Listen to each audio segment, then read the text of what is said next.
technology and all the craziness of how it goes. So you're going to bear with me while we're doing got some gremlins going on. Hey, it's great. I'm delighted. Oh, cool. Well, we should hopefully be live on YouTube. So I'm going to have a quick check on that, which is a bit strange. Um, I can never tell. I think it's going live. Can you hear me, Toyin? Yes, who said that? Alison. Hi, Alison. Welcome. Hi, I tried to get in at 7 o'clock, but I guess I'm not one of the people who are sponsoring or subscribing, so I waited till now. Yeah, the half hour space, which is 20-minute space, is just a quick chat for a few friends, just to jump in and out and give backdrop stories of what's going on with Ligali, like the ones who make donations and stuff like that. But it's it's just a chat. Okay, We are live now, and we value everyone. excellent. Anyway, it's great to hear from you. Okay. Yes, my mum's not logged in, but I'll tell her all about it. Oh wow. You remember my mum? Yes, I think we met. Was it at the cinema when we went to see a film, didn't we? I can't remember what it It was. was Harrow Civic Hall. How is Civic Hall? That's right. Yes. Yeah. Has something happened or sorry? No, she was. I introduced you as. I think you might remember how I introduced you. So this is the guy on the telly, mum. This is the guy who stood in the church when the Queen was the ceremony. Was it 2007? That's right. It's 2007. And then she immediately remembered you, and then I think she was kind of like she spoke to you, and she was very appreciative of what you did. Yes, I think it's some very flattering words. It kind of like humbled me as usual. Well, I'm a little bit shy with those kind of discussions. Yeah, yeah. Oh well, greet her for me anyway, and it's good to have you here as well. Wouldn't miss it for the world, sir. Well, thank you very much. It seems like a very long time. I've been away for a while. I'm trying to work out how to get back to doing all the stuff that I used to do and get it working well. Um, yeah, it's just weird. Lockdown, everything, the PhD. So I just thought, you know what, let's just jump in at the deep end and just start chatting and Yeah. move forward and go and see where it goes from there, really. Mhm. Well, hopefully we won't be disturbed by little man. I've settled him. Okay, well, I'm happy to take questions from anyone. So, but yes. So, do we have anyone else in the house? Okay. I can hear all the gremlins. My lovely wife there, kind of like doing all technical duties as well. It's it's a very strange world that we're in right now, where we can meet virtually and talk and kind of like connect across the world. I'm doing teaching with students who are like all over the globe and stuff, and it's kind of cool in that way. It's very empowering. But one of the weird things is not being able to sort of like be in the same room and not being able to interact, not being able to kind of feel the vibe in the same way. You've got all this different technology that helps with interactive stuff, but it's not quite the same as being in the same space. How have you been finding it? Anyone out there? Also, I'm more than happy just to talk to myself. Was that addressed to anyone in particular? No, it's free flow. It's just anyone, yourself, even on the end. I mean, anyone can. Um, what was the question, Toyin? The lockdown, how have you found it? I mean, it's quite a shift socially from how we're been used, how we're used to engaging, and it looks like it's here to stay. I mean, not the lockdown, but the changes. So how have you found it? Not Right me. at the beginning, I just refused to watch any videos or listen to any sound bites or any memes or anything that was sent regarding the situation. Wow. Because right at the beginning, I was doing the track and trace. So I signed up to do the track and trace, but I didn't get any passwords or logins. I heard So it was. I did all the training, and in the training, of course, you have access to websites that the general public don't have access to, and that's when I realised it's a form of pneumonia. And then you had all these people saying it's not real, it's just a scam. And then as I went back into my chosen profession, after doing a little bit of track and trace, I saw what the x-rays looked like, and I saw what the patients looked like, and I saw the inequalities. So the very, very first person I x-rayed on ITU was a black African female, and after they saw the x-ray, they said, right, we're not going to give her any more oxygen. So after x-raying her at 9 o'clock in the morning, she had gone by 3 o'clock in the afternoon. And that hit me very hard indeed. So all the people who were, this is not real, the government's trying to do this, government's trying to do that, I was like, okay, you don't see what I see. And what I've done as well is protected myself and my family from reckless individuals.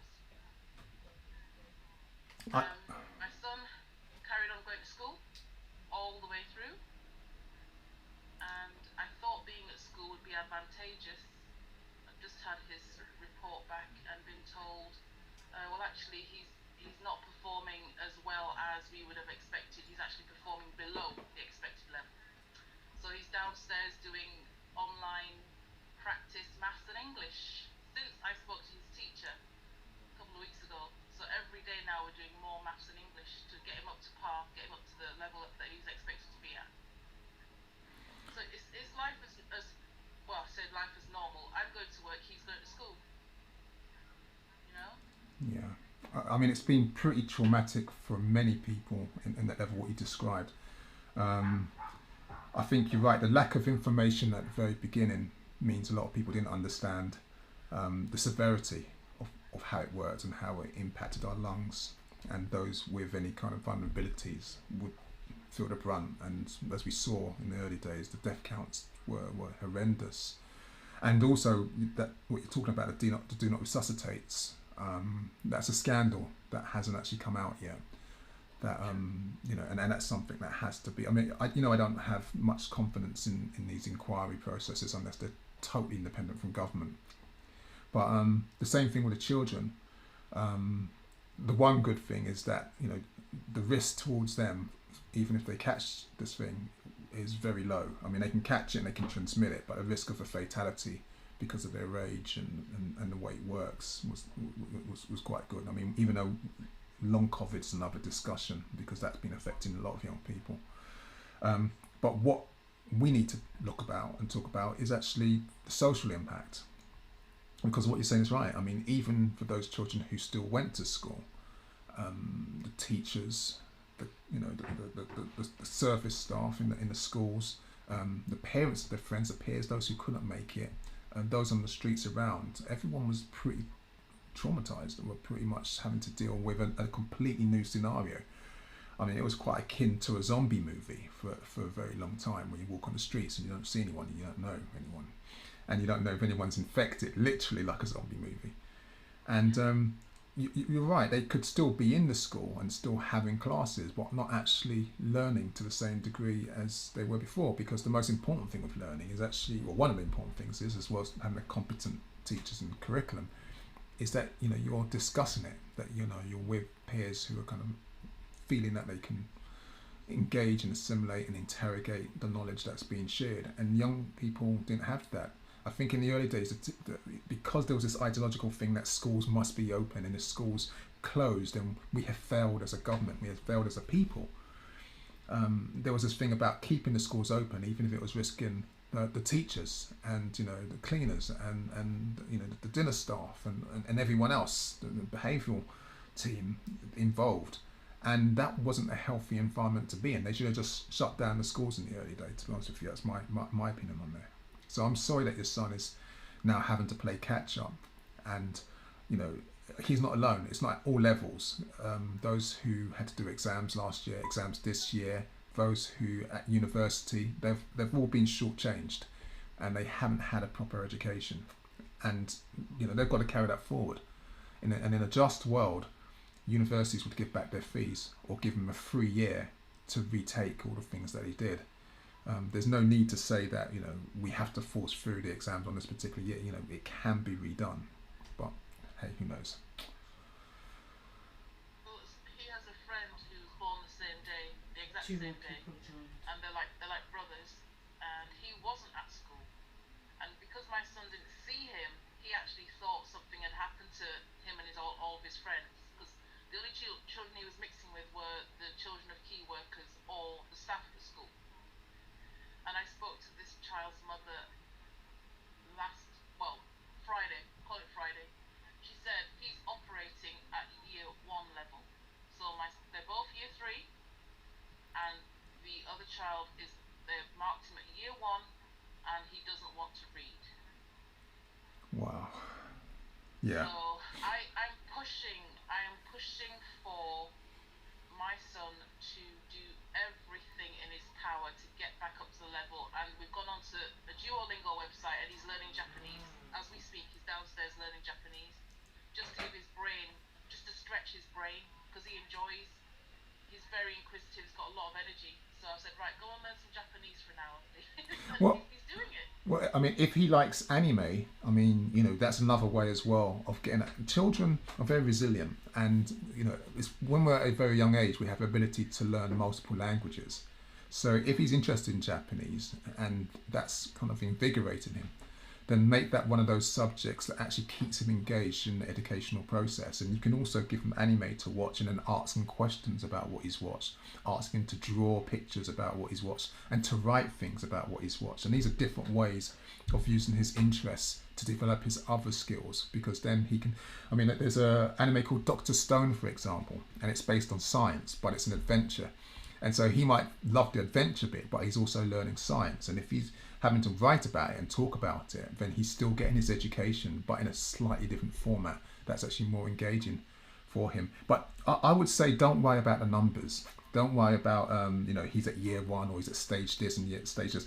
When I was at secondary school, I pretty much like most people from our community, I don't know if you saw that documentary this week called Subnormal, but I was another one who was put off having an academic career.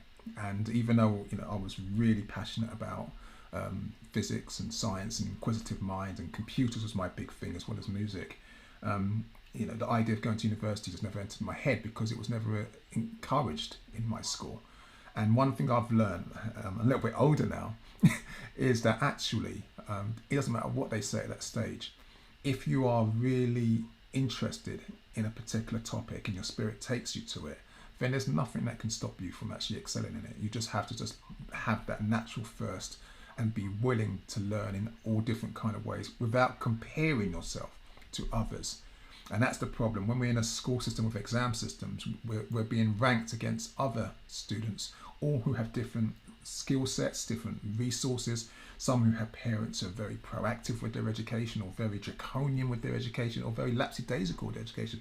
And it's not really an equitable system. The whole idea, if you're going to schools for your son, is actually just to have fun learning. And then what happens is that once he finds his path and his creative energy and what he wants to do, and that often doesn't happen until you're in your mid-20s, to be honest with you, until he finds that path. At this stage, don't be downhearted by the numbers and the grades. I'm not going to pretend that they're not important, and that's because in the society we are, they've been made important because we live in a credentialized society. But it doesn't mean in the scale of things that just because he's not doing where he's supposed to do now, that give it a couple of years from now, that he might not be excelling in another topic. And like you say, if he's got an interest in Japanese, he's got that creative vision, that can lead anywhere. Yeah, I mean, I don't want to dominate the conversation. I'm sure there's other people involved in listening, but I did watch the second half of Subnormal because I knew it was on at 9 o'clock, and you know what it's like. It's bedtime. I'm gonna go do this, and you go and lie down, and it didn't happen. So we ended up watching the second half of Subnormal together, which means I was being asked questions. Mummy, what does that mean? Blah blah blah. But I did try and read lip Professor Gus John and Eric Huntley, and I called Eric Huntley straight afterwards, and he asked me what I thought of it. Now, from the half hour that I understand when I was at school, that didn't happen to me. I went to school in a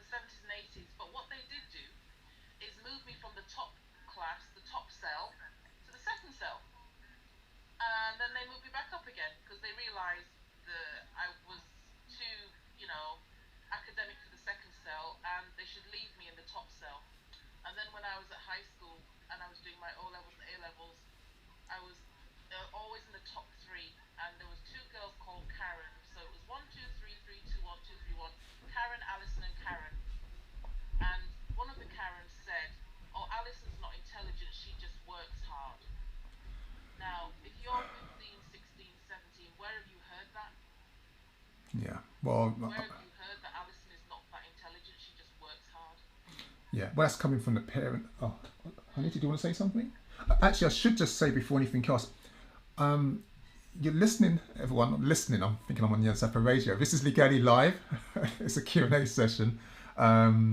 This is just our first live YouTube stream. Not done it before, so we're gonna have a few gremlins. We're picking it up as we go along, and we're just shooting the breeze, as they say. We're just kind of like we're just gonna just chat in. Any questions? Life, love, community activism, anything for the next hour and a half. And just so you know, as a heads up, the way my system's geared up is I can see you only if you talk. So if you're talking and you come on my screen, so I mean, you know, I don't know if we've got like, you know, me and just Alison are here by ourselves, or we've got like 1 million people watching. I've got Oleander in the studio as well, and so do you want to say something? You want to say hi? If she unmutes, she can chat. But that's the way. So if you want to get involved, oh, there she is.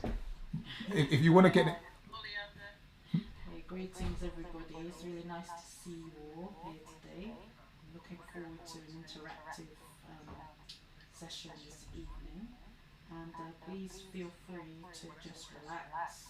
If you need to excuse yourself, don't feel no way, just go ahead.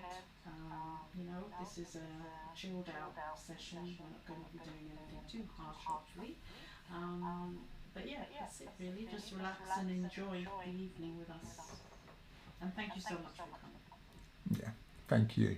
And yeah, I mean, it is live on YouTube, so if you don't want to show your camera, don't show your camera. I mean, that's fine. You know, we can just chat and stuff like that. Oleander's in front of the chat computer, so if you want to write a message to her, she can read it out to me and stuff like that, because I can't see that. And we're just talking. I'm talking with wonderful Alison about that documentary that took place, Subnormal, this week, and you know what you said about how you was described as a child by other children often picks up on the biases that you hear from parents, from teachers inside the school, and so it spreads. And one of the things I did like about that program, I mean, I must admit, I did hesitate before watching it.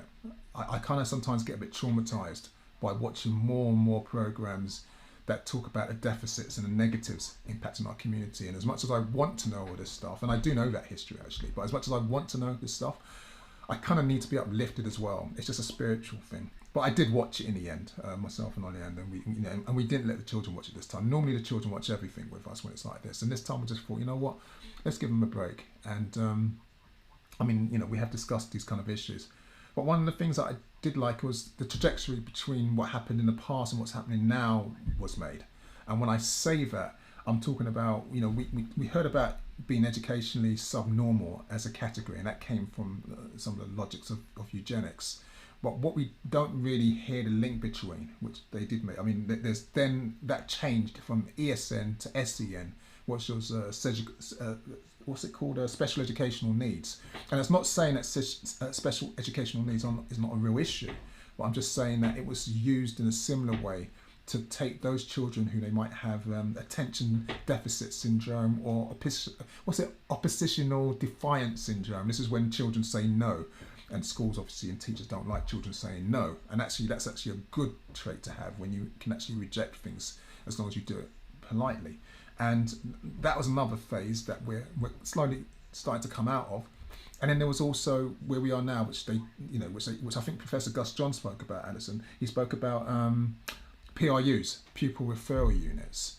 And again, people might think, well, hold on, educationally subnormal, special educational needs, PRU units, you know, are they really that linked? Well, yes, it is, because all three of them work on the principle of excluding children from mainstream education.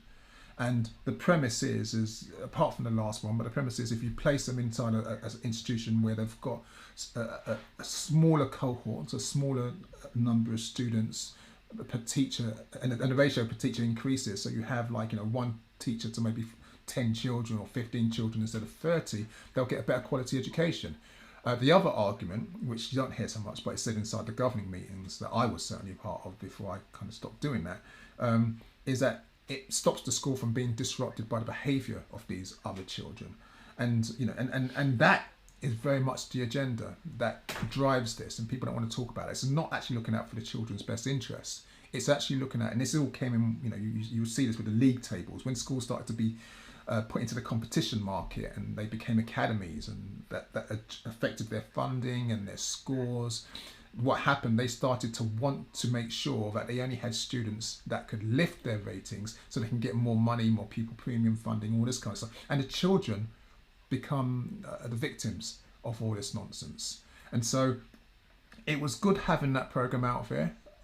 It was good having a direct line from Bernard Cord, his seminal pamphlet, how West Indian Child's made education subnormal, and it was beautiful seeing Bubba, Eric Huntley, and images of his wife Jessica, and the fantastic work they did promoting that agenda at the time, and then going forward, seeing where it is now. So I mean, education in our community is something. I mean, I think the biggest issue that we have to address is the decimation of our supplementary school movement. That is the biggest damage that's been done to our community, as far as I'm concerned, because those it's almost like a cottage industry. They were those hubs of love, of knowledge, of Afrocentricity, of community cohesion. Those were the spaces where our young people didn't just learn about the things that they were missing out on at schools, or that couldn't be taught well at school, but they also picked up knowledge that they would never get anywhere else.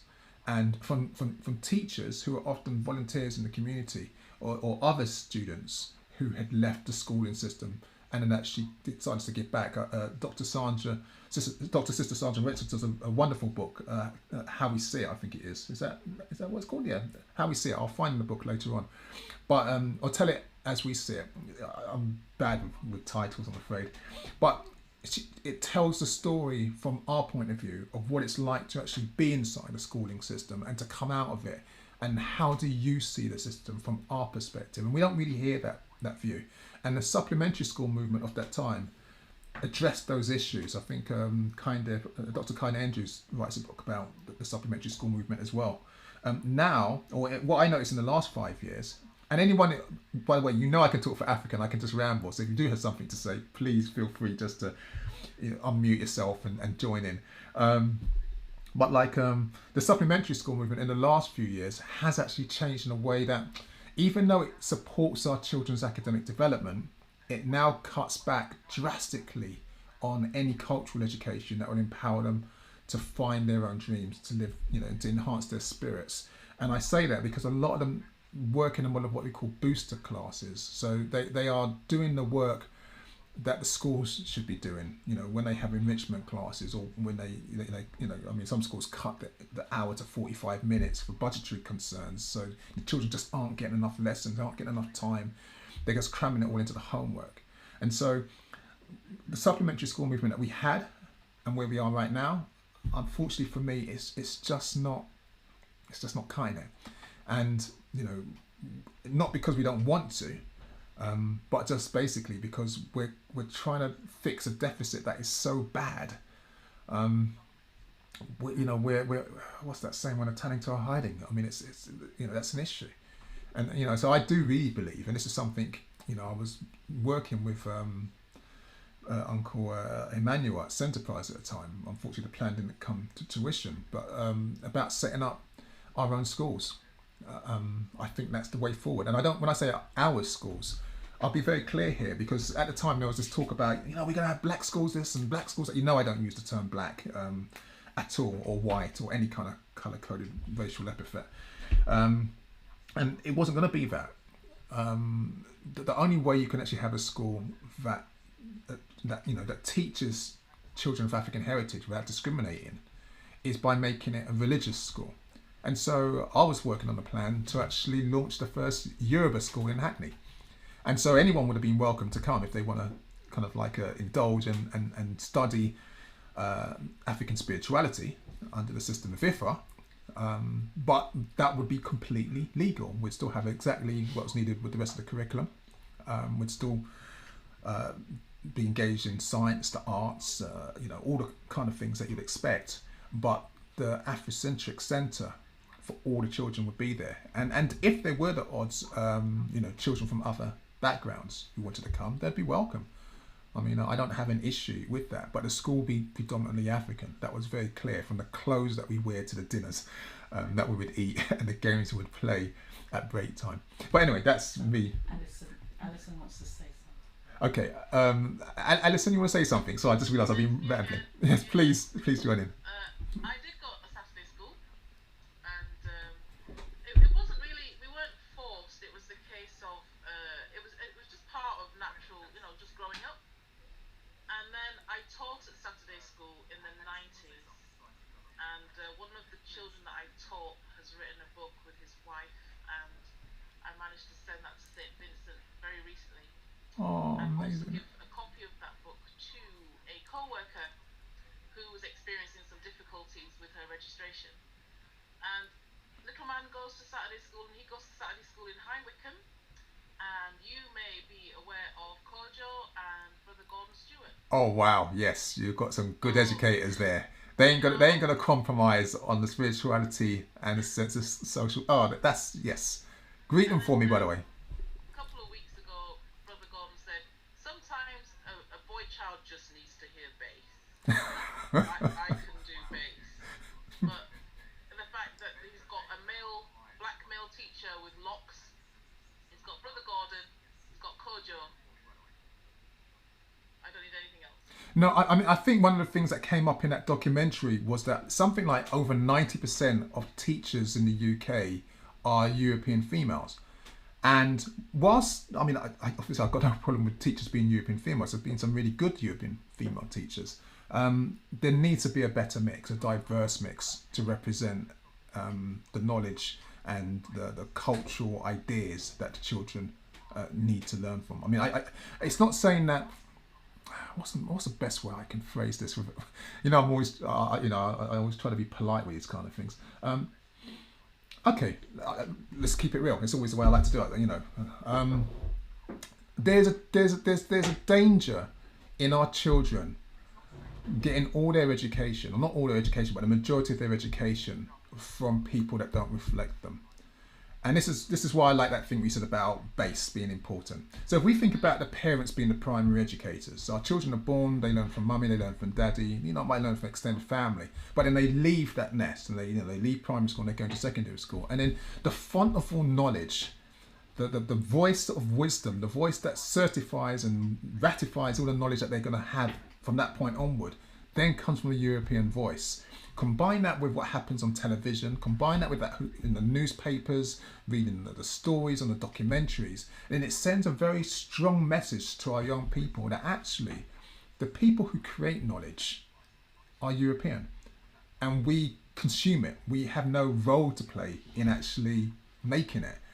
And that's a very dangerous position to be in. That's a very strange idea to actually inculcate. And so we do need to have other educators.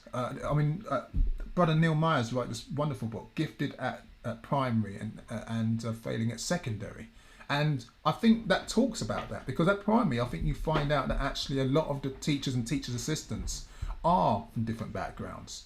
You find that parents are far more engaged in education at primary level, just simply because what they're learning is inside the scope of the majority of parents, whereas it becomes specialist when it goes into secondary school. And in secondary school, what happens? I remember when I got to an age when I remember thinking, "Oh my God, my dad is wrong."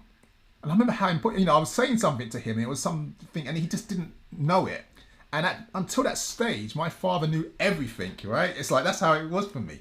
And so that's how our children are in this world. It's like, we learn from our children, our primary educators, we go into schools, and then we start to create more networks. And it doesn't mean we invalidate the knowledge of our parents and our grandparents, but it means that we start to compartmentalize which knowledge comes from which, and which has the most resources and which has the most definite. And if the school is made out of predominantly European people, from the head teacher down to your form class tutor, then what happens? It sends you a very simple message that you are a receptor of information. The banking school of education, as Pure Fourier talks, not a creator.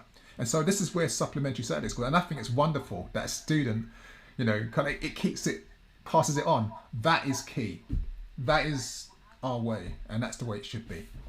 You know how it is when you're teaching a child and you just wonder how much is going in, and it has come full circle now. And when I see what this former pupil posts on social media, and how he's an influencer, and how he has got a very, very good and well-paid job, and then he recently put something, thank you to all those people that helped me to get where I am, and I was like, because Oh, I had a long conversation with his mum, and his mum she said that the paperwork that I provided, this is the 90s, the Black History paperwork, like even just a picture of, let's say, the face of Elijah McCoy, okay? All I did with the children was get the brown crayons out, get the brown pencils, and let's just colour his skin brown. When you go home, you can colour his clothes or his shoes, whatever colour you want, but let's just, so we just spent an hour, no, sorry, not an hour, 20 minutes talking about Elijah McCoy and what he invented, and the children were just colouring his skin brown with their brown pencils, and that was the 90s, you know, and that was Black History for 3 and 4 and 5-year-olds, yeah, and you know.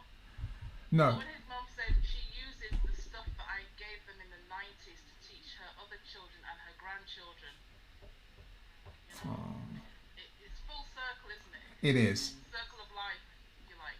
Yeah. Sorry, Toyin, I'm just aware that Momo has just put something in the chat which I wanted to invite her to speak on a little bit. Greetings, Momo. Would you like to I'll mute myself. unmute yourself? Yes. Greetings, Momo. Oh, greetings, everyone. When I was listening to Brother Toyin speak about pupil referrals, I remember basically the whole idea of special educational needs. People think it has to do with children that have disabilities, but it's also categorizing so-called behavioral issues. Yeah. You know, I don't think it's being identified properly, but these children are being put into this box so that they can almost be taken off the mainstream, what would you call it? You know, like the The lecture, the role. Yeah, they call it off-rolling. So I mean, there's different ways. They try to find ways to exclude our children without excluding them because they're not supposed to, and so they have a lot of tactics. And you're right. When we talk about special educational needs, I think what was sold to everyone was that this is going to help children who have been disabled, or you know, people who live in a disabled world and with issues. That's how they used to frame it. But what they did in the end was that they played on there's what's called a social model of disability and the medical model. And so some children who had special educational needs, I'm talking about people on the autism spectrum, you know, who really, you know, had some challenges or extreme dyslexia and things like this, they were supposed to use it to get extra educational resources so they can actually improve their education, so that, you know, you'd have different ways of learning, different resources to actually enhance those deficits inside the schooling system. That was fine. But then some head teachers, some schools, some governing bodies, some of them thought to themselves, you know what, if DSM DSM is the diagnostic register for mental disorders, as they call it. You know, it's a guide which America and Europe will put together and decide, you know, what makes people so-called crazy. If we can say that, you know, children have levels of schizophrenia, or they have attention deficit, which is so bad it can't be cured, and they have this oppositional defiant disorder, and all these kind of, I won't say made up things, because some people do have these things. I never want to diminish that. What we can do is actually use the SEM provision to actually say, well, we need to get them out of the school because they're not thriving in the school. And that's got nothing to do with the well-being of the children. That's got everything to do with making sure that they can have a nice prospectus and they can say that, you know, we don't do any exclusions. We haven't excluded anyone. And so I think you're right, Momo. I mean, it's one of these hidden narratives. It would have been nice if the documentary had lent a bit more into that. But when we were talking after we watched it, I was saying to my wife that unfortunately we've got to remember that there's another generation who don't know that story. They don't know the route all the way back. What we should be doing, I personally feel, and this is why I get annoyed with the BBC and some of these networks who make these wonderful documentaries that are useful, they don't push it forward. Like Alison was saying, going full circle. What we really want to know is not what happened in the past, because there's lots of footage on that. What we also want to know is what's happening now, and what can we learn from what happened in the past. So the PRUs are being used to exclude children who can actually do well inside the mainstream schooling system. And there's a great movement, the NME organisation, No More Exclusions, and they're looking to abolish exclusions. And I know it's very scary for people to think that idea. How could we abolish exclusions? It's crazy, right? If a child is, kind of like being disruptive in class, surely we've got to exclude them to save everyone else. Well, no.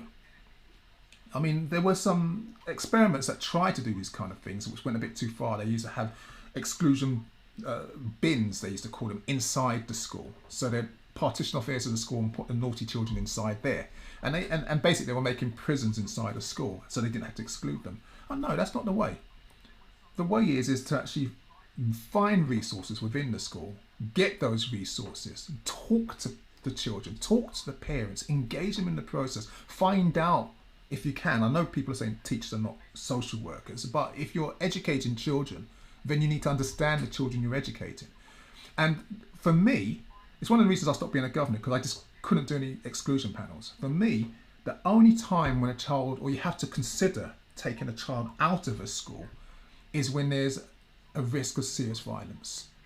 And even then, that's they need to go through a process to work out what's caused that trauma and what can we do to solve it, with the hope that if it's resolvable, they could be reintegrated into the school.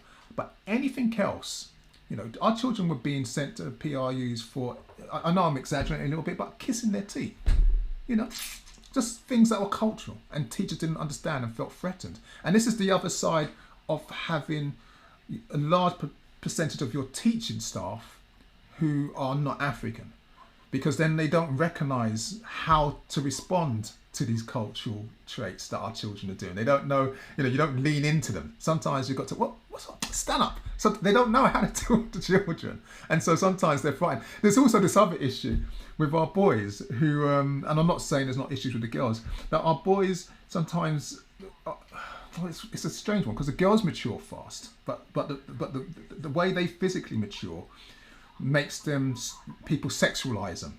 And so people see our girls as they get older in a more sexual manner. But with our boys, the way they mature, others who are unaware of our children, they see them as a more aggressive manner. They see them as a more physical threat. So if you are a female teacher who hasn't hanged around, don't know African people, and then you've got a 15-year-old boy who's towering over you, like, what, miss? What? What's going on, miss? It's like, you're being unreasonable, miss. That teacher is actually frightened. They're actually intimidated, because they don't have the cultural competencies, the cultural skills to understand that that boy just needs to be listened to. He feels you're being unfair and unjust. So you either need to explain it, or you need to actually check yourself. And so all these factors that come into play, are a complete contradiction with this one-size-fits-all approach to schooling that we've been taught works, because it doesn't work. It never has worked. It doesn't even work for European children. The way that, I'm not even going to go into that issue. It doesn't work. And so schools have to be a bit more sophisticated in their approach. I'm doing that rambling thing again. Let me remind everyone, I don't even know what time it is. Have we gone over time? I know I can go on. We're at the first Ligali live session. It's been 4 years since I've been doing this stuff. I've been working on my PhD. It's nice to be back. I'm sorry for technical gremlins and stuff. This is bizarre, streaming live on YouTube. I've never done such a thing before. I know people got used to me doing these videos where I walk around, but that was easy to do actually, because I'm walking around. I'm actually thinking about I don't want to fall in the river and kind of thinking about what I'm talking about. But here I'm very conscious of the fact that I'm sitting and just talking and out into the world. And because of the way the setup is, I can't actually see you unless you talk. So it actually feels like I'm just talking to myself until every now and then a new voice or a new face comes on the screen, and then I can actually see who I'm talking to. So if I sound like I'm rambling, it's because literally I don't know if there's like 3 or 4 of you or like 100,000 Yes, of you. so Toyin, I think let's pause a moment and Cool. let's just welcome the new people that have come in. I believe Ijeoma, Aaliyah, M. Walker, Amma, and Momo who've spoken already. Greetings all. Does anyone else have a question? I mean, anyone want to say anything? And if you don't want to speak out, you're also welcome to put it inside a chat and Oleander can read it out on your behalf. But, it'd be great to hear it from you directly and push back. And also, if you disagree with me, I mean, I am certainly not the font of all knowledge. I get things wrong. I know there's a kind of setting yourself up for a fool when you do a Q&A session, because it's like, what happens if you get a question that you just don't know? Well, I'll just say I don't know, but do you know what I mean? Yeah, any questions? I don't want to, like I say, dominate the conversation. This is really good because what I realise myself is that when I say parents, I put it in the chat, parents are distracted. I was 100% distracted. When I was at school, if something happened on Monday, my parents would be at school Tuesday morning with their face pressed against the window wanting to speak to the teacher. You can't do that nowadays. You have to book an appointment and wait until it's mutually convenient. But then I was saying to other parents very loudly, you're too distracted. Then I realised I was distracted too. So I've been spending time recently weaning myself off of all the things that I do and trying to prioritise this young man who's coming through, because friends of mine whose children go to the same school, because they're bigger, as you say, Toyin, bigger, taller, in primary school, one of them was held down by 5 teachers over a misunderstanding. He's now gone to another school and he lifted up a white girl. He was in the playground, he lifted up a white girl and he was excluded because, like you say, they were frightened. And he was playing. He lifted her up. And I don't know what they thought he was going to do with her, but they excluded him for lifting up another white girl. That's horrific. I mean, when you said the 5 teachers, you know what came to mind? I immediately... Six Please. police officers. Yeah, that's exactly what I saw. I just saw officers over one of our babies. And this is the problem. I mean, I don't know the details of the case. I don't know whether they spoke to the girl and asked her what she felt, because there's been a cultural shift. It's really odd to think that I'm actually now in my 50s, because it still feels, I still remember everything like it was just as yesterday. Well, not quite yesterday, but you know what I mean. And I've seen the shift from people being tactile, giving hugs, making sure everyone's okay, to a situation where now adults are actually almost petrified of children. So if a child's crying, they don't even know what to do. They can't handle it. And so that extended maybe around, 5-10 years ago, where children were no longer able to interact with children. And this seemed like bizarre to me, because as humans, we need touch. If there's anything lockdown has shown us, is that we are definitely social animals and we need to interact. And of course, all the politics about abuse and unwarranted sexual contact is all valid. We've got to be careful of that. But children, in my experience, the majority don't really come to the playground with that level. They kind of are playing around. And so schools just don't know how to deal with it. But what I would say to you when it comes to the point about dealing with your little man and the school and not being able to make appointments, and this is something I'll say from experience of doing work with Ligali and when we were effective. One of the tricks that happened with school, that schools used back in the time, I mean, Ligali's been running for 20 years, so we dealt with media organisations, schools, all kinds of institutions. One of the issues that I noticed was that even when we were passionate as parents to be engaged in our children's education, and sometimes we couldn't because we're just tired. I call it survival fatigue, where you're just working so hard. You've got a couple of jobs trying to do. It's like when you get home, it's like, really? More work, more. But that was the issues. And sometimes what would happen is that we'd go to the school and would let off steam about the issue to back our children. And I know I've done that. I know, Oleander's done that. There've been times they've done some seriously bad things to our children. And this is before I started Ligali. One of the things I learned through Ligali, however, is that isn't an effective tactic to get change. I mean, yes, we go into the school, we feel better because we've addressed the teacher or the institution directly. But what happens is that once we've let it go, that's all that happens. It goes into the effort, and then the child kind of feels a bit better that their parents got their back, but the school just carries on with its ways. What I learned through Ligali is that the best way when you get a situation that is really out of order and you want the school to take it seriously is to write a complaint. And I know it sounds really, really boring, but you've got to bear with me on this one.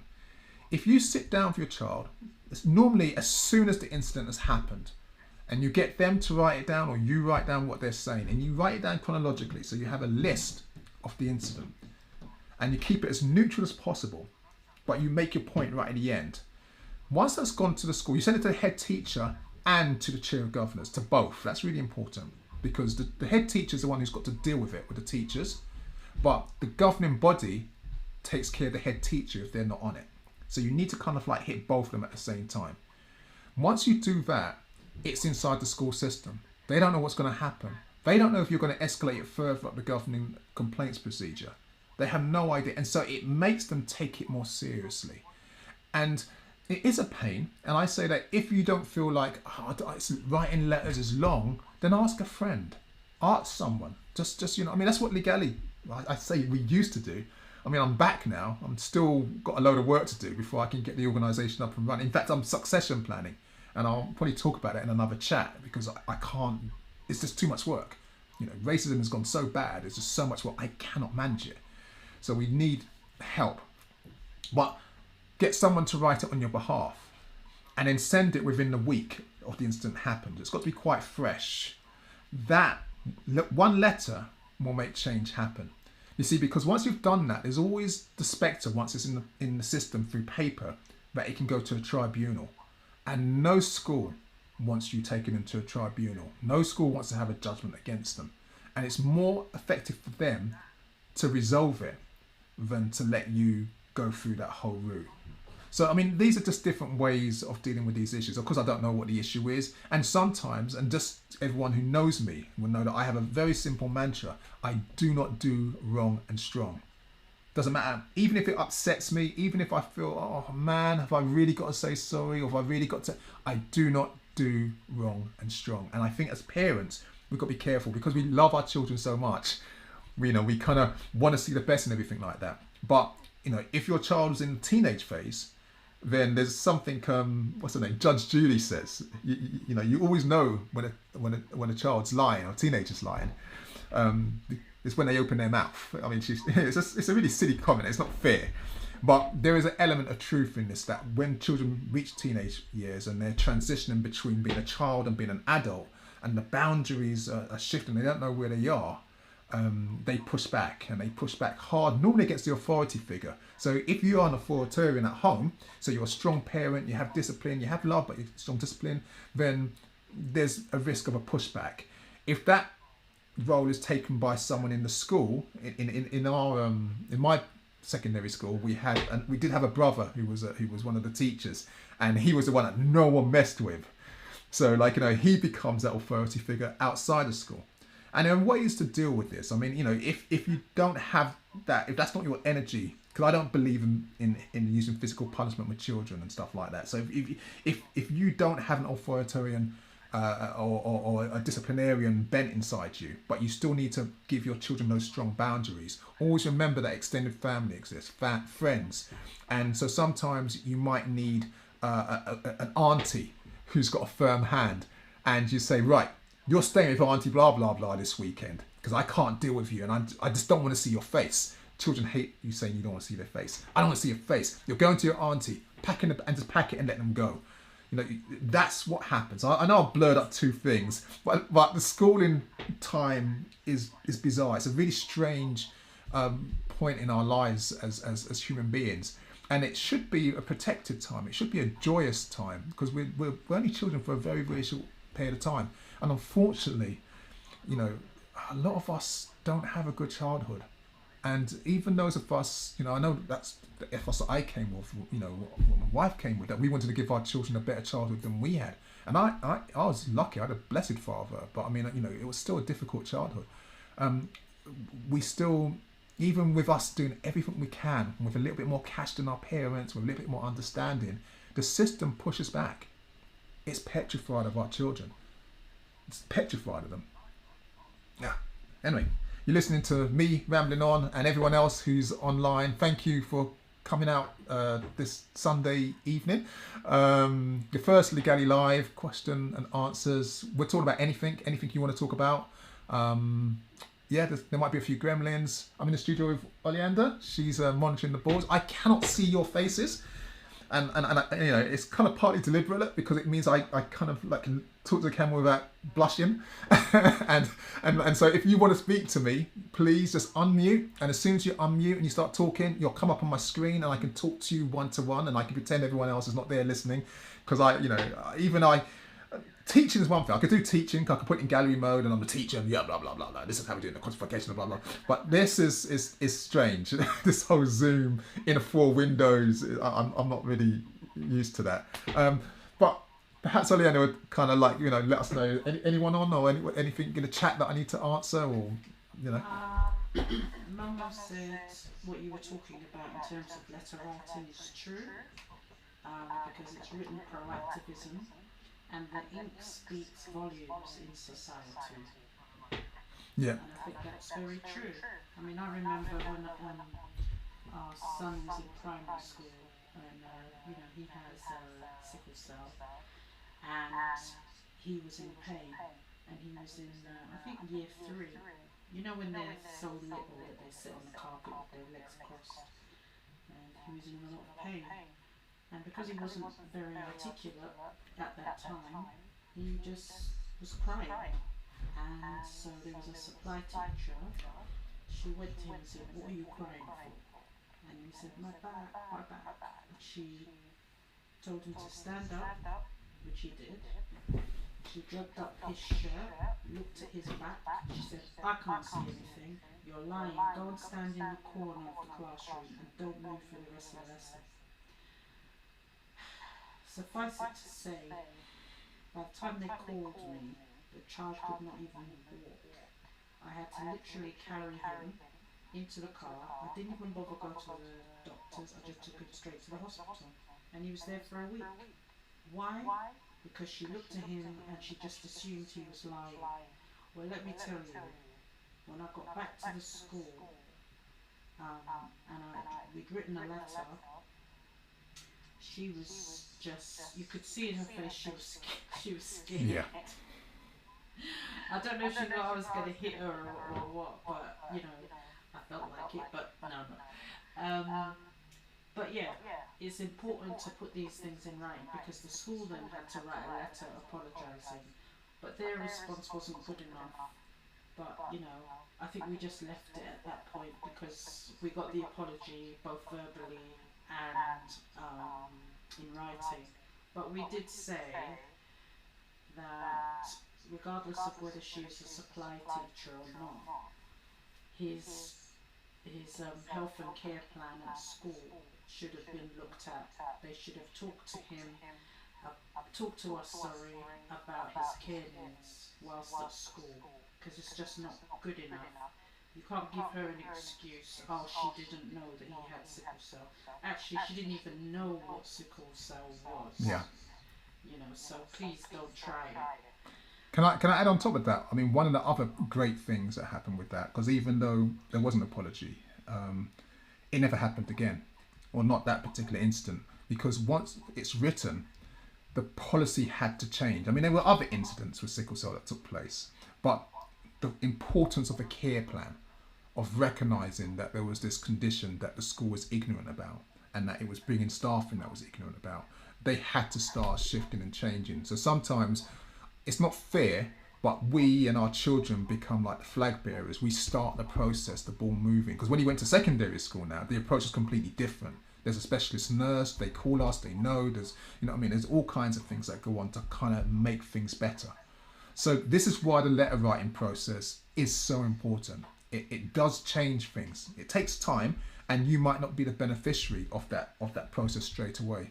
And then the other thing that Oleander said, which is true, I mean, we wrote a letter, and then we did go down there as well. And this is a bit naughty, and please don't tell anyone else about this strategy as well. Once you've written remember I said when you write a letter, make sure that it's neutral, and you put the fire in the last sentences, but you make it neutral. There's a reason why I said that. because there's this whole thing about being rational and being honest and don't doing wrong and strong. So you do that, but sometimes your spirit is still vexed. So once you've done the letter, if they don't respond in the time frame you give to them, I give them time frames. So I said, we're looking forward to hearing from you, blah blah blah, and then sometimes we say like within 2 weeks or within a week or whatever. If we don't give them a time frame, then we have an internal one. If we don't hear it by then what happens is that you can also turn up at the school, and this is a little bit naughty, but this is where stereotype sometimes works in your favour. You see, I don't know if you've seen, there's a series called The Wire, and other than the N word, I don't use the N word at all. And program songs, anything with the N word, I tend to just not watch or listen to. And so many of my friends can say, "You got to watch The Wire, you got to watch The Wire, Tony. You got to watch The Wire, you got to watch The Wire." And in the end, I did watch it, and great series. I still don't like the N word, but one thing that I remembered, I think it's Stringer Bell, the character played by Idris Elba. The one thing he reaffirms is this thing that I've learned over time is that one thing that Eurocentrism is petrified about. It's the African person, and I say person because it can be a man or a woman in the situation, who can not only defeat you intellectually, but can come into your face and deal with you physically. You understand? It's a double whammy. It's like, oh my God, they can destroy me in court and then they can buck me up on the street and do me something. Now, you're not going to do them something, but it's a message that's inside the head. And if you're not getting responses from the letters, you will. But if it's coming, a bit lapsy-daisical, then actually turning up after the letter. You can't do it in place of the letter. Turning up after the letter just makes them take it a little bit more serious. You've got to be careful though, because then, as you've seen with the whole, what they call a Karen syndrome, they can call the police on you, and you can actually harm your case if they can say you've been threatening them and all, they were intimidated, or there's this book called White Fragility, and this is the dangerous thing. If you go into the school, you're angry, you kiss your teeth, they don't understand, they get kind of wibbled and they start crying, and you make someone cry. It's all over, especially if you're a brother and the teachers are European. So the letters is normally the best way. Anyway, you're listening to Big Mouth Toyin on the Ligali Live Q&A session, May 2021, I think. I'm in the studio with Oleander. I say the studio, it's our home. And this is our first live stream. And just thanking you, beautiful people, for spending your time this evening with us and answering questions and listening to me rambling. I don't know if there's anyone else want to talk about anything, any other questions, anything. I'm more than happy. I mean, anything out there. Toy, sorry, Momo. I saw you. I think Momo wanted to say something. You talk about letters. Mine are kind of like very splendid emails. So it's dear Mrs. Head Teacher. I trust you are well. Perfect. Kind regards. And then I go straight to the head teacher because my son has had two Asian teachers. So he has had, and I keep saying to him, we need to look at the history of Africans and Asians as to why I say certain things about your teacher. I'm being honest with him because the priority is given to the Asian children, and I can see that basically. So one of my splendid emails was, I understand that Miss Asian teacher is prioritizing the other children, so they wanted the evidence. So I said, look at the newsletter. All the children that have got a praise award have been Asian children. They didn't want it to turn into a race war, but when you produce evidence, they can't really say, they can't really say that you're making it up or you're a fantasist. Yeah, evidence is key. Guess who got a praise award? Ah, so it wasn't as objective the process as they said, and so that's sometimes what happens. Teachers have biases. I mean, it's one of the dangers with the examinations that took place, where teachers are making the final grades for the students. Right. Because if they don't get on with the children, and they know each child because they mark their homework, they can cause them some damage through that. But I'm conscious that you said, thank you for that. I'm conscious you said that, is it Momo wanted to make a contribution? Momo, if you want to unmute. Hello, hi, good evening again. I'm also curious about not special education, children that are gifted and talented. I remember one of my son is academically very advanced, and I remember, it's like you do a lot at home. You support the teachers within their schooling so that they know that you're on your children and you're doing what you're doing all that you can at home. So you want them to also, it's like a relay. You're basically saying, I'm doing this at home and I'm passing the baton on to you for X amount of hours that my child is in school. So I'm expecting for the good process to continue. But I notice in regards to when children are academically just very gifted, that there's no real programs to to elevate them, especially if you haven't got the financial backing to have them in private schools. So I remember I tried to, push for like a debating club to be started up in the school for like, something like what they have in the Caribbean and the US for spelling bee, etc. But it was all about, the teacher's timing, etc. How much parents would assist them, etc. But if you see these documentaries of how private schools are, the time is being put in, but Yeah. it's not being put in our normal sort of state schools. And I remember even going to the limits of asking the MP what can be done, and it was, oh, well done to your child, but there's still nothing that can be done to sort of help the child in the primary school level. And I noticed what it was doing with my son in particular is what the school would do is use his knowledge to basically helping other children to bring them up to a standard, but at the Yeah. same time he wasn't being fulfilled to where he was. So it's almost like he was being held back because you're in this year group, and even though you can work 2 3 year groups above, this is where you're going to stay. So since you're so advanced, help us help these other children in your classroom. And I think it's, I don't know what anyone could suggest, because obviously he's in secondary school now, and it's still a process of monitoring and seeing their growth and just working with things to Mama, an extent. you've made such an important point. I mean, I'm very familiar with that, what you described. I mean, there's quite a few points in what you made. Let me go to the solution first, and then I could talk about some of the other issues that you talk about. The first thing I would say, because I'm going to go backwards, is one of the things you can do is become a parent governor. I've been a parent governor at every single school my child or my children has been members at, and if it hasn't been me, it's been my wife. And it's long. I'm not going to lie to you. It's, you know, I mean, it's, you get inundated with paperwork and stuff, and it's on top of everything else. But the reason why I say you've got to do this is because the school will push you to become what's called, I remember, the PTA.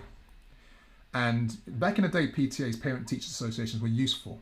But now PTAs are pretty much about just organising, cultural weeks and fundraising and all kinds of stuff, which the school needs and it's useful for them, but it's got nothing to do with how the school's running. What you're talking about is very, very important, because your child isn't being held back. He isn't maybe being held back. He is being held back. And this is what, especially with our children, this is what actually leads to them getting into trouble, because they end up getting bored. When the school's not stretching them, when you're a young person and you're just assimilating knowledge at a rate of knots, and I know this from personal experience, because the story what you're describing is partly what happened with me. Whereas I used to have a fight at school every single week, and the school wouldn't expel me because I was one of its best students. And so they wanted me on their books because it looked good for them. But yet I was always fighting, and my dad had to keep coming to the school. I hated bullies. I still hate bullies. And so anytime I see a bully, and I'd butt my nose in where it didn't belong, and I'd fight. So what happens is that you need to go on to become a parent governor. And what you need to do is not make the mistake I did initially, where you think, okay, I'm going to go on a curriculum committee because then I can start talking about what the children are learning and rah, rah, rah, rah. No. You go on the finance committee. You see, when you're on the finance committee, and it's the most boring committee of all, I'm not going to lie to you, you actually, once a year, have the power to decide whether the head teacher, and other teachers in general, but the head teacher in particular, gets a bonus that year. And let me tell you something. When you have power over how the finances are set in the school, all of a sudden, power just flows through your fingers. People listen to you. Change starts to happen. But the PTA, the curriculum committees, they're all very nice, and they will do a little bit of tinkering, and they're all very useful, and they do good work. But if you want a debating society, then you need to say, well, I've seen our finances, we've got enough money to do this after school. So I propose that we do it on a Wednesday, and we do it for an hour, and we try it. Let's try it next month. And people are frightened to tell you no. And so you get to try it out. And then I'm not saying you bend the school just to benefit your child, because that would be naughty. And there's going to be other children who are in the same boat. But I'm saying is that this is one of the strategies that you can do. As well as that, you have to look outside the school. You have to. Because as much as there are some fantastic teachers inside the school, I'm an educator, and so I have a love for teachers. And I was blessed, with some of the schooling teachers that I had, Africans, Asians, Europeans. I had bad teachers, I had good teachers, so I'm not going to run them down. But there's only so much they can give you inside the school system. Sometimes you need to go outside, and this is where the supplementary school, like Alison was talking about, you might have to find those kind of spaces. You might need to get your son into programs in cultural institutions, like doing some volunteering work where they've got some payback where you can join a program and develop his skills.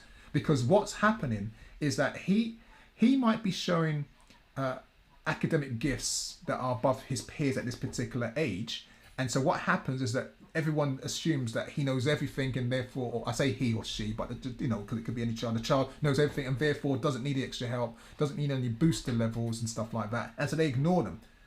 But actually, what's happening is that they're being put off education because they're finding it boring. They're finding it arduous because they're having to do the work to lift everyone up. This is the whole thing that happens, like when Alison was talking about being moved onto a different table. This whole set, they keep changing the rules on how they're going to move around sets. And they're not being spiritually fulfilled. Their creative energy is not being fulfilled.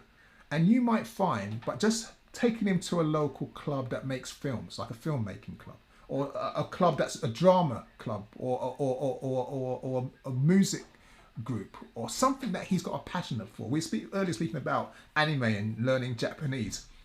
That can bridge the gap, so that there's something else that he's still learning. Because you've got to remember, when you're very young, the mind's ability to absorb information and concepts is infinite. They can learn so much, so fast.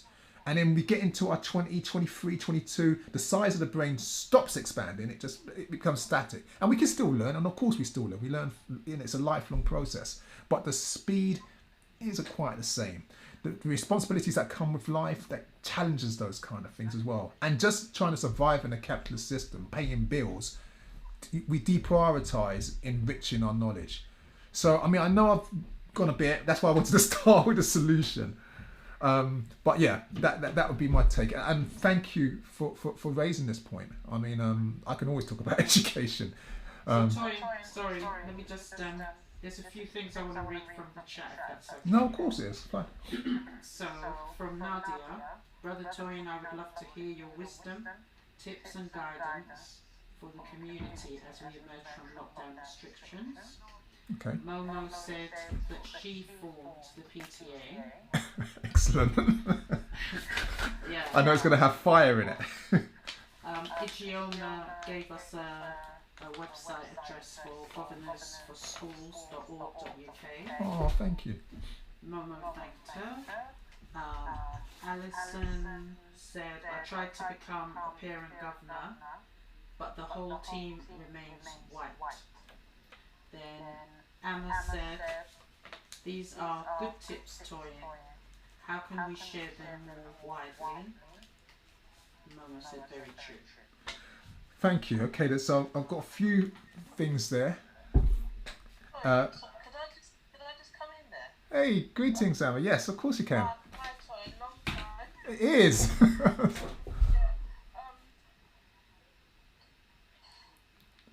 Yeah. I've been through the school systems, the ups and downs and rounds and rounds. My children are beyond that, but I suppose part of my, and it's always quite interesting. So those of us who are in this space, obviously, to some extent, have the time, the skills, the know-how. I'm not saying we have it all of it, but the fact that we're in this space, I'm always thinking of because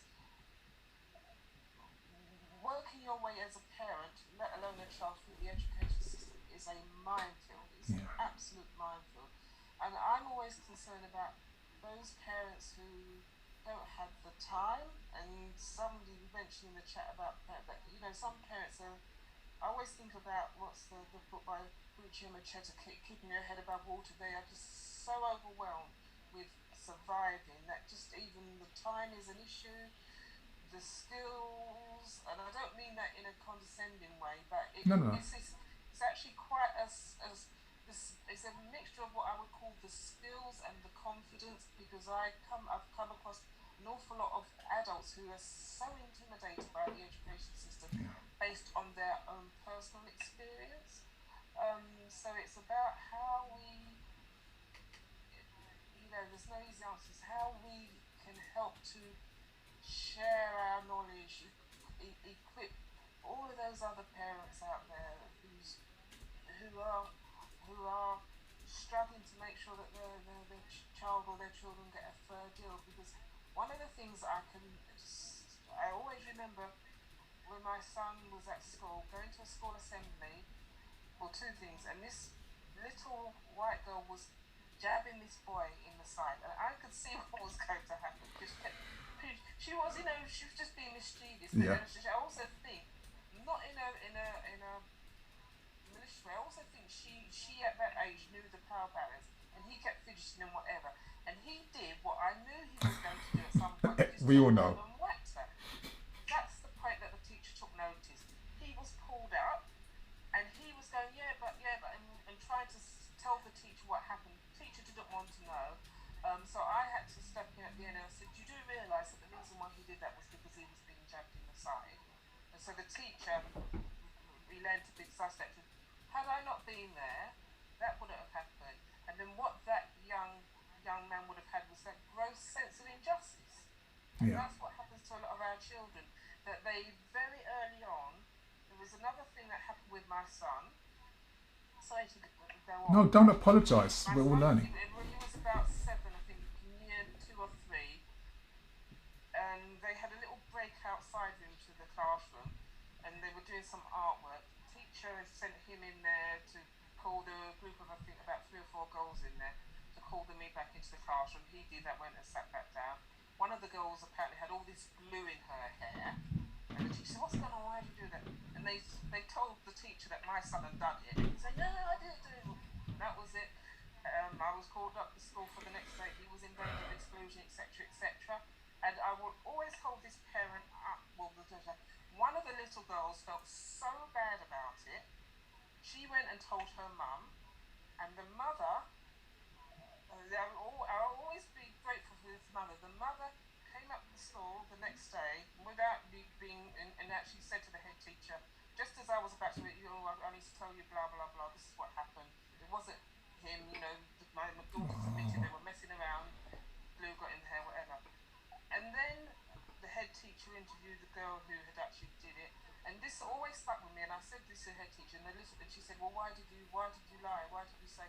And she turned around and she said, "Because I knew that I would be believed." They said because they knew, and so Oh, I said to that head teacher, at the age of 7, she knows how the these system works. children, these children have learnt the pecking order in this country and in the world at the age of 7.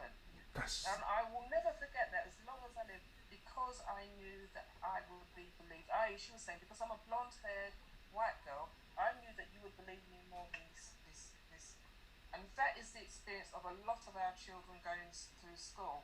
And it's how we equip both our parents to challenge, because children are so powerless. So yeah. they sense of injustice, but they are so Yeah. powerless.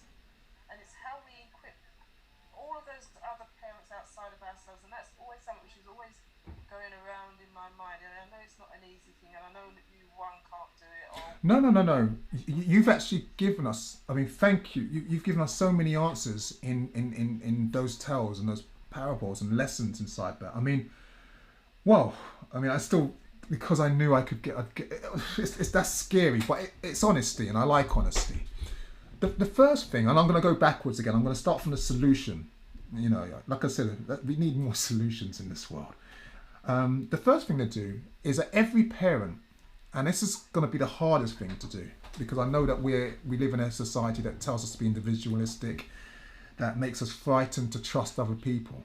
But every parent must make friends with at least 2 other parents when they're at school. This is huge.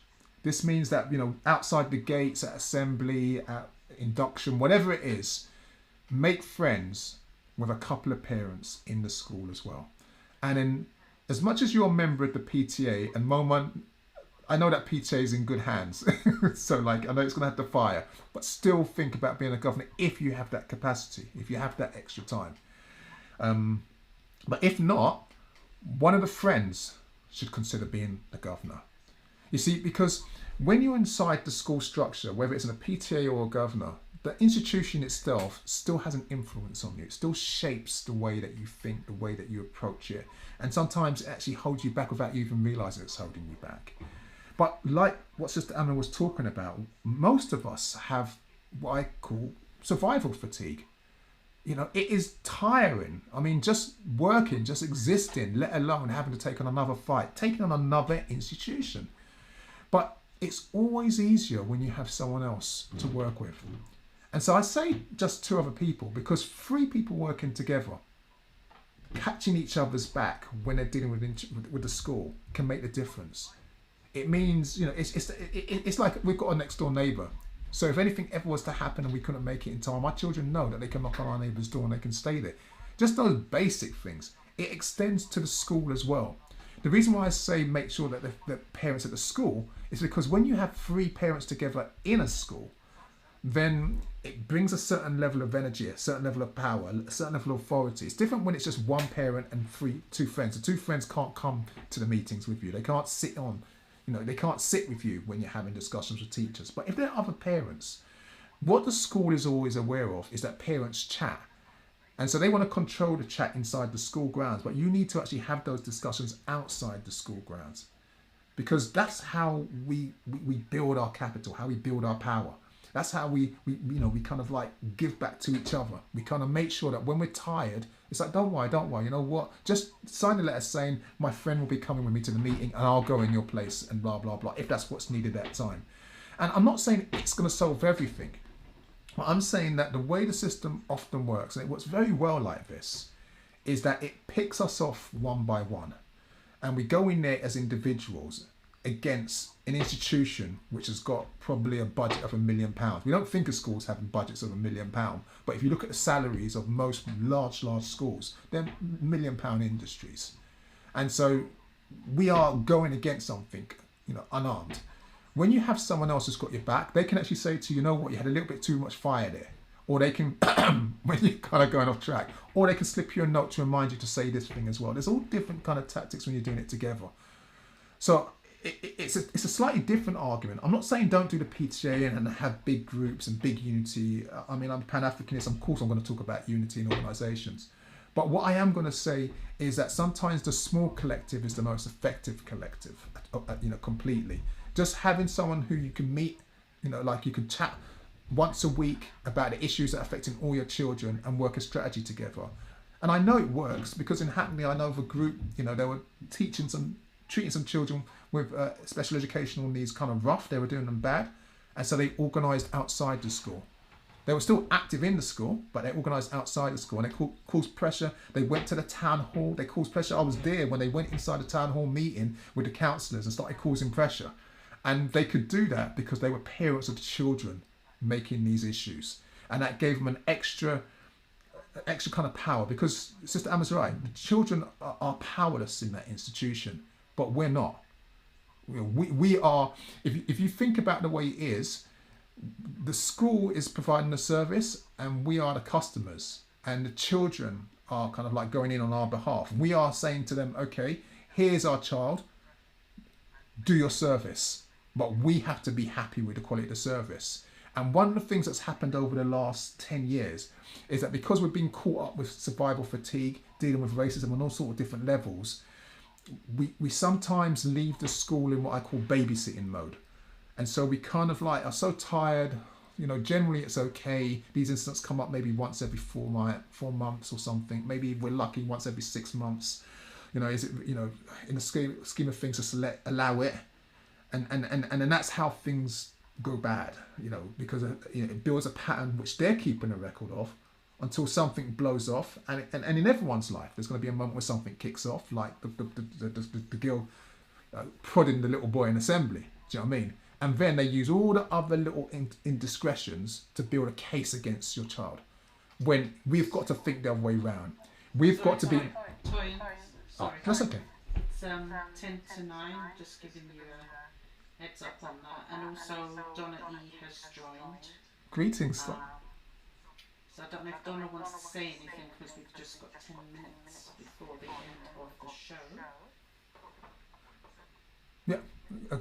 Greetings. Donna? Hello, I'm only going to say greetings, that's all. Oh, that's wonderful. Greetings, Donna. No, just greetings, and I'm listening to the discussion. All right, lovely. One thing I wanted to say actually was the attitude that the education authorities have about, and I suppose society in general have about our children who are being homeschooled. We haven't really touched on that one yet. So I just wondered what you thought about that. Okay, well, that question's going out to everyone out there, even though that's a Q&A from us. What I can do is give you a heads up, is that Oleander and I, we decided that we were going to homeschool our children, but we decided to be a bit crafty, and we did it on a part-time basis. So our children were in school, we're talking about a primary school level, so they were in school 3 days a week and at home being homeschooled 2 days a week. And we'll probably could do a program on this. It's quite an intense session, and it's something I think that every parent should consider if possible. And I'll talk about the pitfalls, but the definite benefits. I know a lot of people who elect for home education or homeschooling, they are complete. So the children don't go to schools whatsoever, and they don't just do it in primary school, they go all the way into secondary school. And we decided not to do secondary school. It's quite funny that we're in a pandemic, or not funny, but ironic, because we used it, at the time, that was our thinking. If we do homeschooling at primary school level, we're inoculating our children. We're giving them the cultural grounding so they can survive secondary school, because we wanted them to have access to the laboratories and all the things that we couldn't do at home, all those science experiments and things where they had extra equipment and a certain level of socialization. So we were quite strict that when they were at home, they would work in the park, they'd work at home, they'd meet other children who were being homeschooled. It was wonderful. But the school did push back, and we just slapped them down with a simple letter. And it was a simple letter. I've shared it with many people every now and then. So if you ever want to do it and you're not sure how to do it, I can send you a draft of the letter and what it says. And it doesn't ask the school. This is where parents go wrong. They ask the school if they can homeschool. Our letter wasn't like that. Our letter was very clear. We started 1 day a week, then we went to 2 days a week. We just said, what was it? Something along the lines of, we appreciate what you're doing, but you cannot do the cultural education our children needs and the spiritual guidance our children need. So we are taking our school out of your child out of your school on the Friday, and we'll bring them back on the Monday as of this date, end of. And then at first they will wibble wobble, all kind of craziness and stuff like that. Oh, the child's going to lose school, we can't do it. Rah, rah, rah. Well, I said, well, that's what we're doing. And we did it. And they said, oh, they're gonna do bad and their grades are going to slip. But it didn't happen. What happened, actually, with the home education is that our children's grades went up and they were the highest in their classes. And so we proved the case for home education. But it's very difficult, and you have to have a level of commitment towards it. I mean, my wife can talk on that, but you have to be serious. I mean, that's another program whatsoever. In fact, we do need to discuss what to do the program. Is this useful? Should I do this next week or in a couple of weeks time? Probably in a couple of weeks time. I mean, do I do it once a month? What? How is Sunday the bad day or is a good day? It's getting dark. Should we do it early? I have no idea. It's the first live stream, and yeah, I'm learning as we go along. Ligali has to change, just like all Pan-African organisations and every scholar activist movement that's trying to make change in the world. And so, you know, I want you to kind of have feedback. So just bearing in mind as well, so if you don't have to come on and say anything here if you don't want to, you can put it in the chat. We've got to remember to save the chat. You can email us as well. We're thinking on our feet. I mean, I've been away for 4 years. I'm back, and I've got stuff I've learned, and I want to share it. And I'm sure we all have things that we can teach each other. So yes, that's me rambling. Let me shut up now. I think, Andy, do you want to say something? I think it would be a good idea to touch on homeschooling, because there are, even if your child does go to school on a full-time basis, there's still more that we can do as a community for our children. So I think it would be a good opportunity for us to go further and deeper into it. Well, maybe instead of doing when we do a Q&A, maybe we theme them like we used to do the Yansa Radio program. So we have a particular topic, and you know, maybe everyone will vote on a topic, and then we'll just take that forward. I mean, but I like it to be dynamic. I don't want it to always be something that I thought of. I want it to be, I mean, what's quite nice is that we started the program, this program or this show talking about the Subnormal documentary, didn't we? And that's what's led to the discussion on education. And it's useful, what's happening in the real world and how we're dealing with it. And that sounds like a good way to do these things. Yeah. So what do other people think in the chat? In the group, not in the chat. It's confusing, isn't it? Yeah.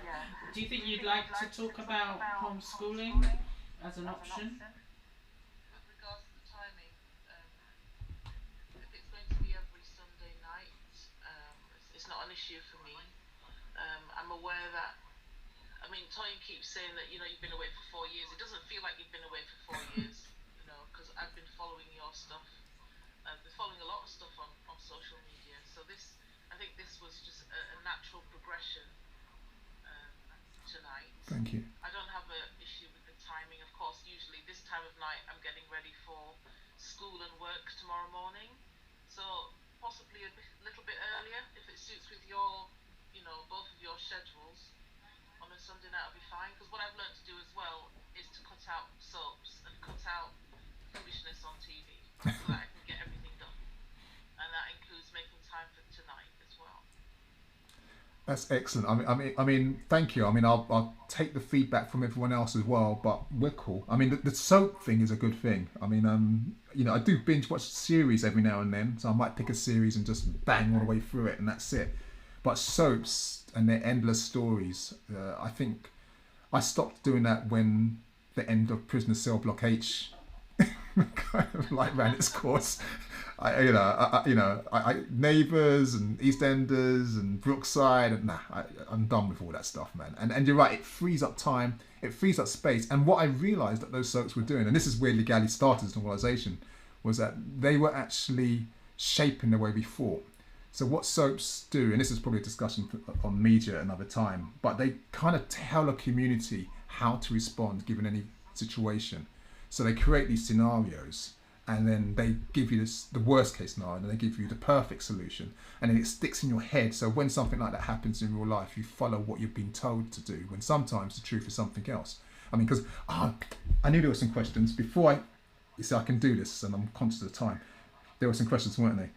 Advice on lockdown. Sorry, Alison, I'm just going to answer that, and this is why I have a pen, and I wrote some notes, because if I don't write notes, I'm going to go all over the place.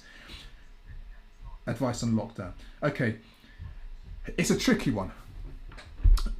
There's just been research out today that the AstraZeneca vaccine and the Pfizer vaccine offer protection against what's been known as the variant that's come from India. And it's positive news on one level if you've taken the vaccine. And I don't think everyone is going to take the vaccine, and it's up to them whether they take the vaccine. I don't think it should be demonized for it.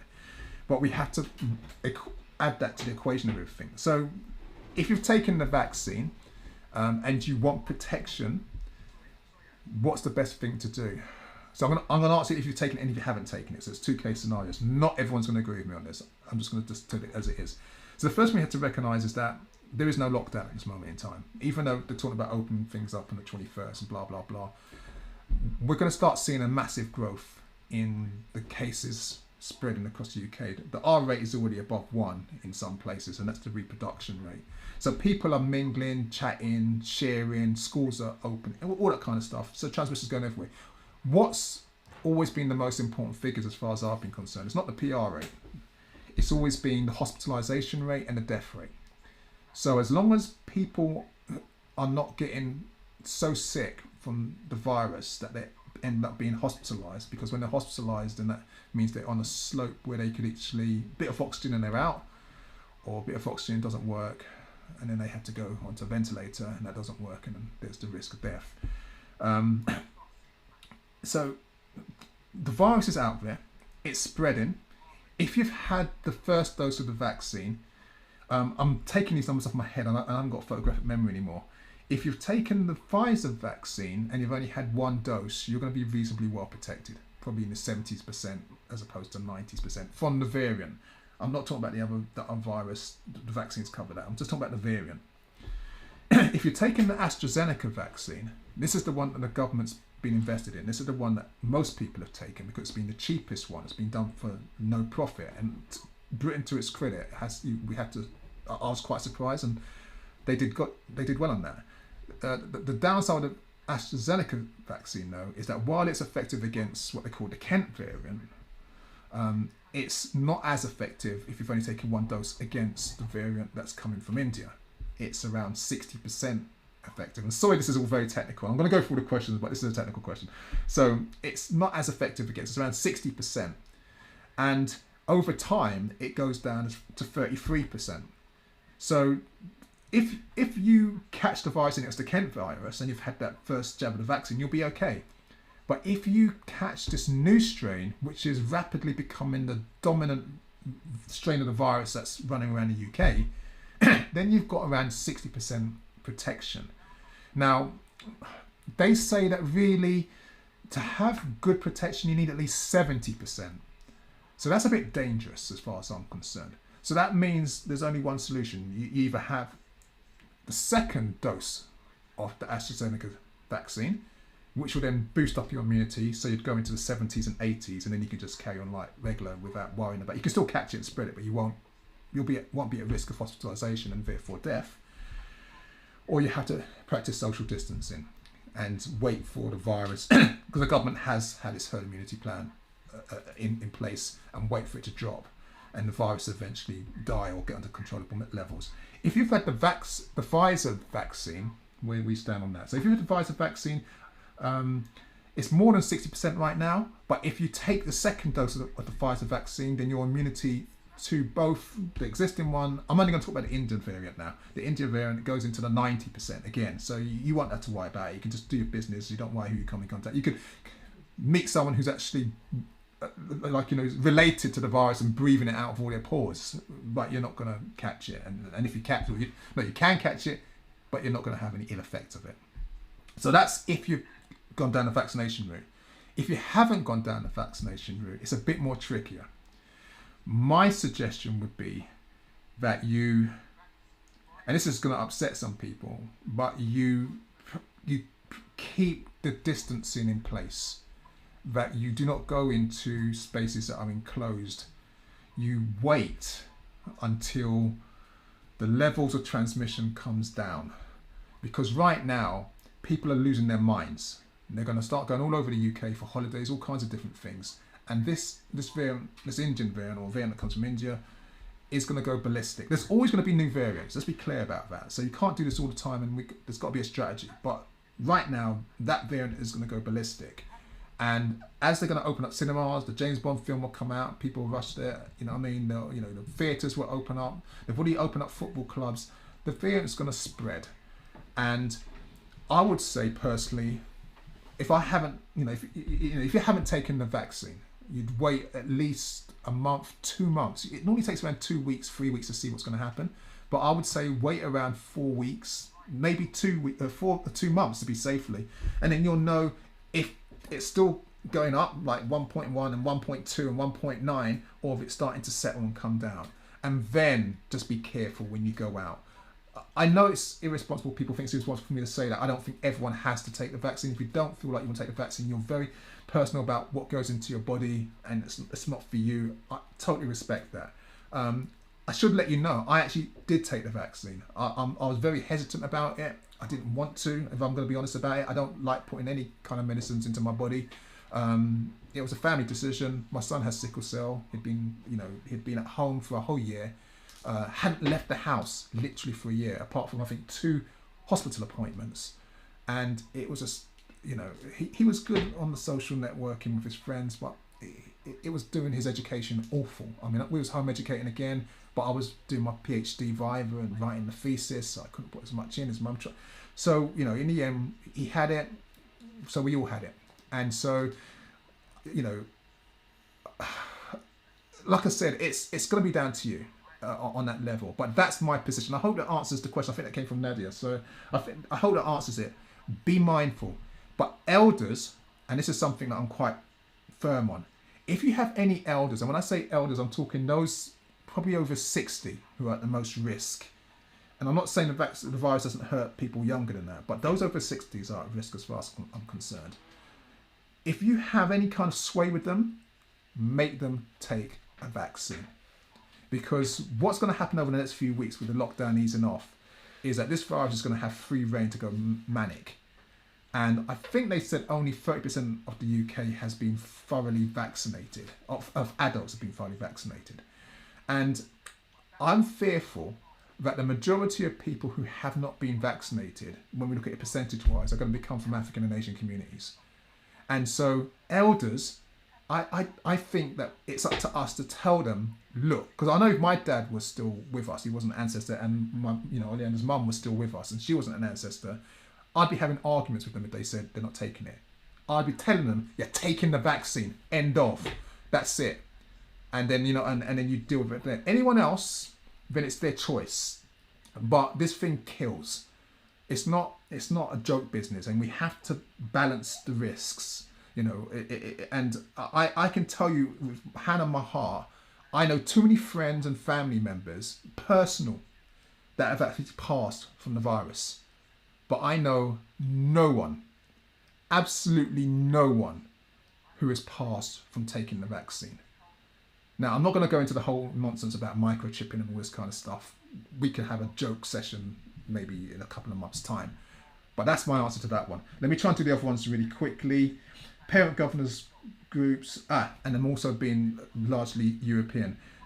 Yes, a lot of the parents who have, and this is what Sister Anna was talking about, a lot of the parents who have the capacity to actually spend time in parent teacher associations or governing bodies and actually do that work have extra resources.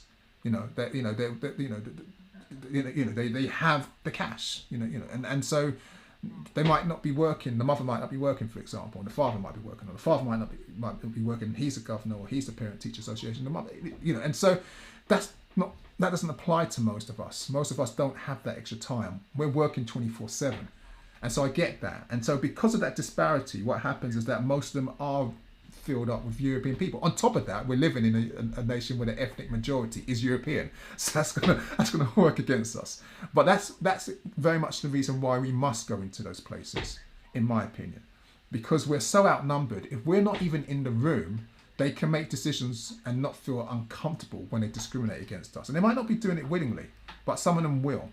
And so we have to just be physically there and listening. Even if you don't say anything, they need to know that you're listening and taking notes. Sometimes it's really good just to have a little notepad, and as people are talking, just write things.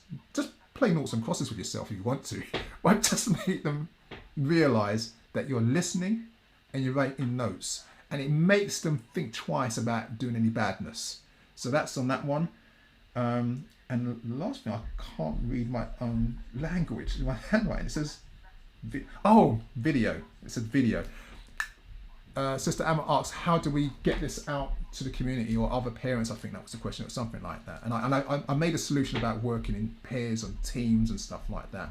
This video is on YouTube, so even though I'm not recording it on Zoom, and we can talk about that. Should I next time record it on Zoom? But this one's going to be on YouTube. It's YouTube Live, so it should be.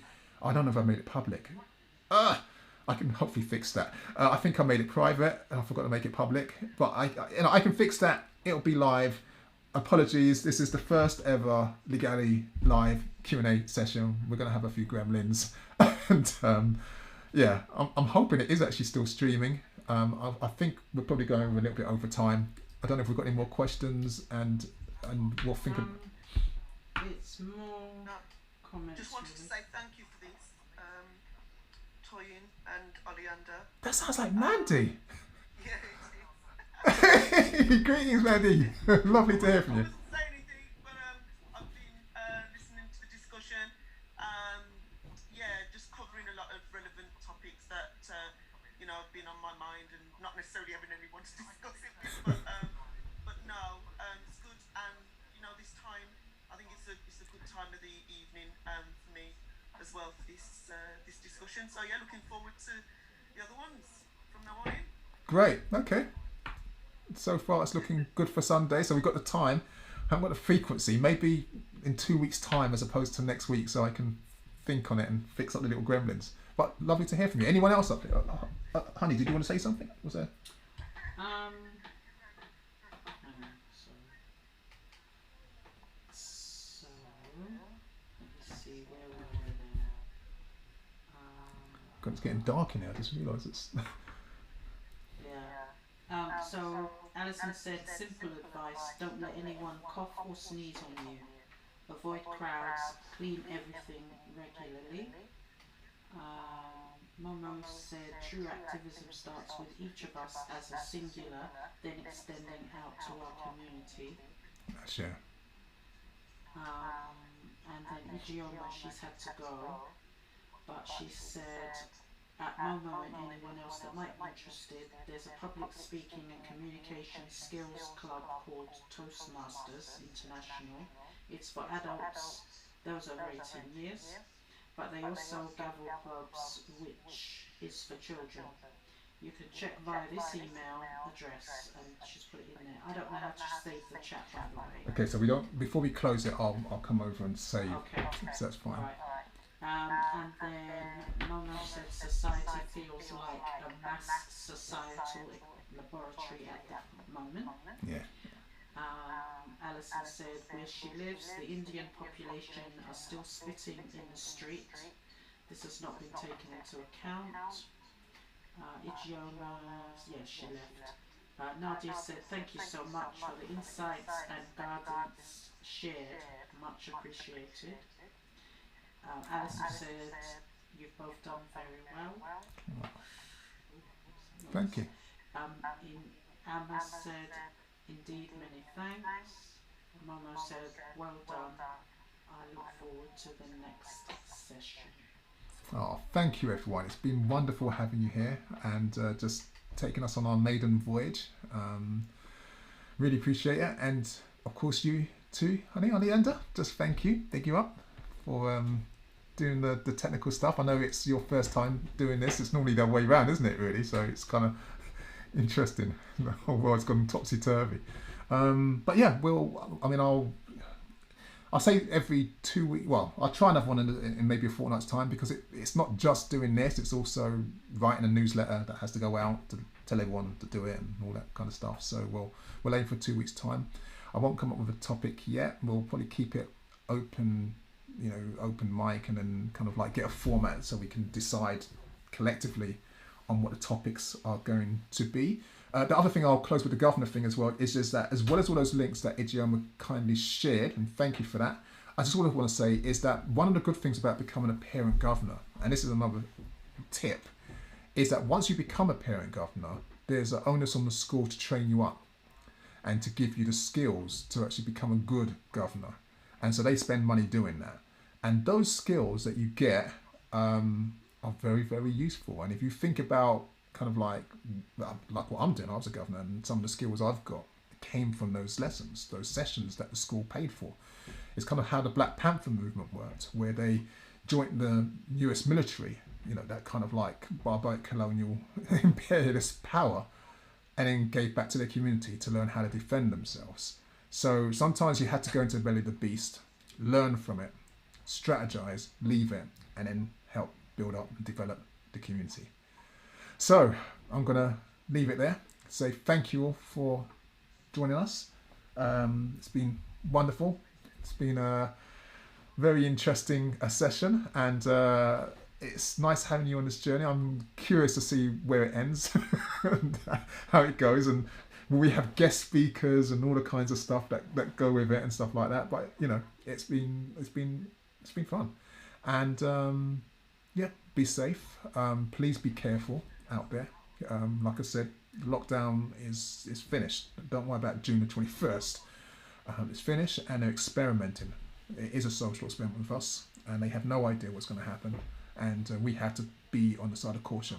Those people don't have our interests at heart. And I'm going to say as ever, may the ancestors continue to guide and protect us all. Ashe.